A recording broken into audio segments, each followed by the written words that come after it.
Well, happy Saturday, folks. The real Captain Kirk here. We're live from One Bethlehem Plaza here in downtown Bethlehem on a snowy day here. It's actually Martin Luther King Jr. weekend, holiday weekend here. We started off with not much snow, and now we've picked up a few inches here very quickly here. We've actually released our FarmCast year ahead ag outlook. Again, goes all the way through December 2026, again, for our farmer clients. So look for this video here, again, in your inbox on Monday afternoon here. But again, talking everything ag. So I thought I'd talk briefly about that. We'd like to start off with teasing that we used to say that the robots couldn't predict anything beyond 10 days. That's what they typically say. I only have weather information for the next 10 days.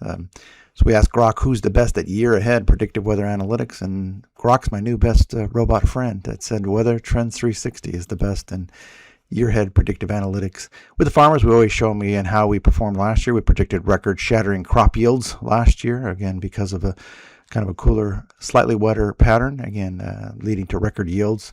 Temp was about 81% right, 77% right on weekly precip year ahead, again, for the U.S. Corn Belt. So did pretty well, again. And if you watch the video here, we got stuck in Aruba with the Venezuela airspace closure. But again, the last blog I did here, we showed our January outlook, year ahead outlook, and it's performed very well. Again, had a very warm start and a cold finish, and we're definitely seeing that in the forecast here short term.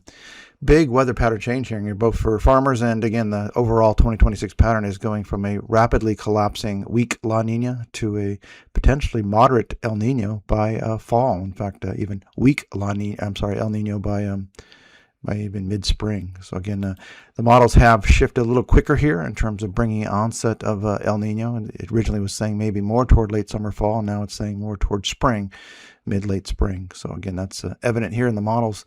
We know that because we look at subsurface water temperatures here. We can see that, again, the below normal La Nina type waters here in the eastern Pacific, see all that cold water. And again, but look at all that warm water, much above average temperatures, well below the ocean here. Now, this is a cross-section from Australia to Ecuador across the Pacific Ocean. Hawaii's in the middle. This is looking several hundred feet below the water, but we see that warm blob heading toward the eastern Pacific here. So this could be a very quick onset El Nino here this spring and have pretty significant implications for our forecast, not only for farmers, but for retail supply side clients as well. This dry to drought phase that we've been in here, La Ninas tend to make it drier in the North America, South America. Again, that pattern is shifting rapidly here. So 68% of the country is still in dry to drought phases here across the U.S. as of mid-January here, but this will probably collapse here as we go through 2026. With a colder, we have a very cold, snowy spring here in the forecast here, but so maybe a blizzard there in the Midwest, and again, maybe even a nor'easter, late season nor'easter up the East Coast here. But with the colder pattern here, you can definitely have more tornadic activity. We've had two extreme intense tornado years. 2 years ago was the second most in history, and last year was down about 10% in terms of tornadoes, but still a very active season. Unfortunately, this looks like, again, maybe another early onset of some severe weather, tornadic activity this spring. Again, with the farmers, we always talk about what's happening down under because Brazil's going to dictate their crops right now, what's going to happen with corn prices here.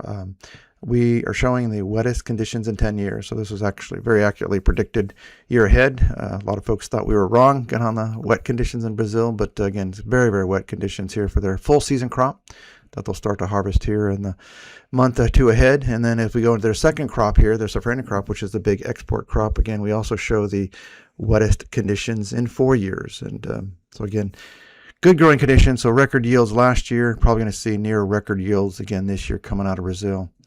Unfortunately, back to winter here, back snowfall season a date across the U.S. here through the 17th of January here. Slight uptick. Again, we're up about 14% more snow than last year, most in 3 years.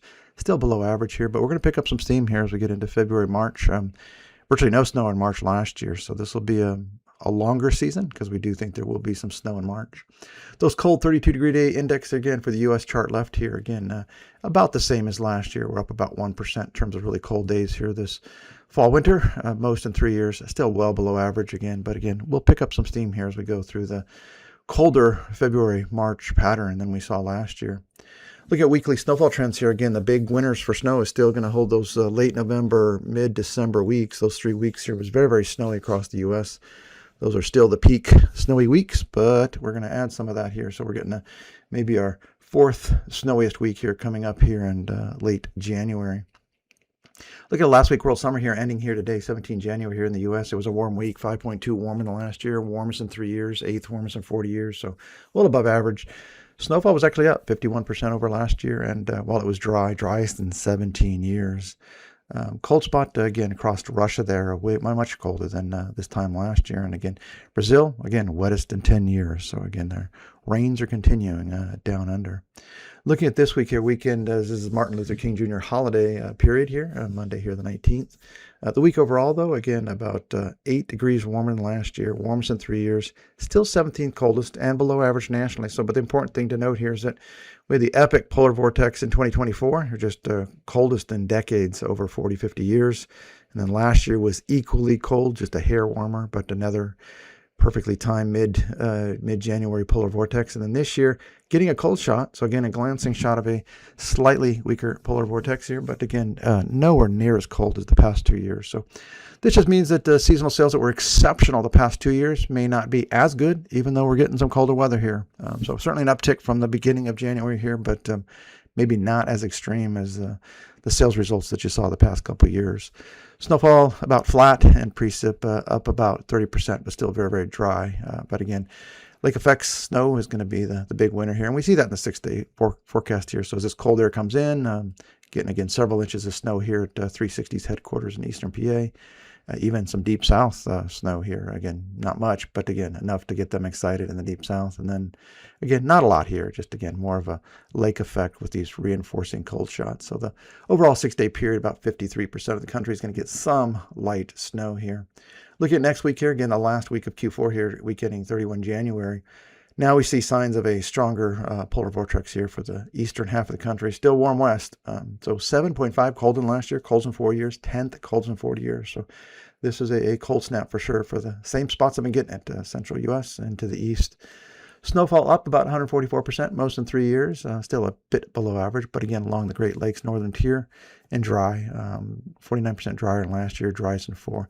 This time of year, really after the holiday shopping season, we'd like to see warm, dry weather from January to early August. Again, that's good for store traffic, seasonal sales, again, as they start to roll out the spring merchandise. So again, warmer, dry is what we like to see, and don't entirely have that unless you're in the west.